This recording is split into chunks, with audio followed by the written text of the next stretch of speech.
Big Sean and Jhené Aiko's relationship has always existed in a realm that blurs the line between art and intimacy, a love story told through beats, lyrics, and cryptic social media posts rather than grand public gestures.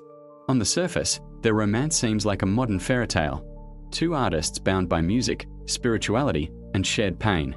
But beneath the aesthetic of matching tattoos and whispered interviews lies a complicated dynamic, one that's as much about self-discovery as it is about love. To understand their bond is to peel back the layers of fame, ego, and vulnerability that define modern relationships, especially when they play out under the fluorescent glow of celebrity culture. When Jhené first appeared on Big Sean's track Beware in 2013, their chemistry was immediate, not the rehearsed spark of industry collaboration, but something organic, charged. What people often miss, though, is how much of their connection was rooted in timing, or mistiming. Jhené was in another relationship, and Sean was fresh off a public breakup with Naya Rivera. Yet, rather than rushing into romance, they built an emotional alliance that mirrored the kind of spiritual companionship that often precedes love. This wasn't infatuation, it was resonance. In interviews, they often described each other as mirrors, reflections of what they were both running toward and running from. That's where the weirdness begins, not in the bizarre sense, but in how deeply they seem to synchronize, like two frequencies aligning, only to clash again when reality set in. Their collaboration as 2088 in 2016 revealed just how intertwined their personal and creative lives were.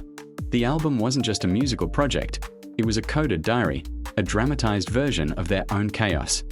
Each song oscillated between passion and frustration, attraction and distance.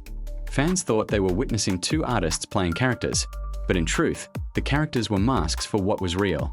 In Deja Vu, Jhené sings about cycles of love that repeat, while Sean responds with verses that sound like apologies disguised as confidence. The weird thing isn't that they blurred the lines between love and art, it's that they seemed more honest in their music than they ever were in public. When Jhené tattooed Sean's face on her arm in 2017, the internet erupted.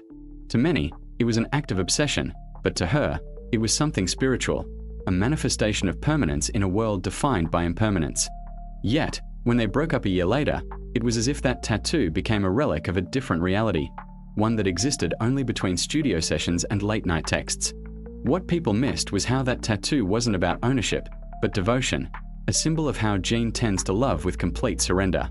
Sean, on the other hand, is an artist of control, a perfectionist who filters pain through rhythm and rhyme. Their relationship has always been this dance between surrender and control, between emotional chaos and lyrical order. Even when they separated, their connection never truly dissolved. They still appeared at each other's shows, still commented on each other's posts, still shared fragments of nostalgia that fans couldn't quite decode. In a 2020 interview, Sean mentioned how Jhené helped him heal and find peace through meditation and therapy. She wasn't just a lover, she was a spiritual architect in his life, someone who guided him toward balance when fame and depression threatened to swallow him whole.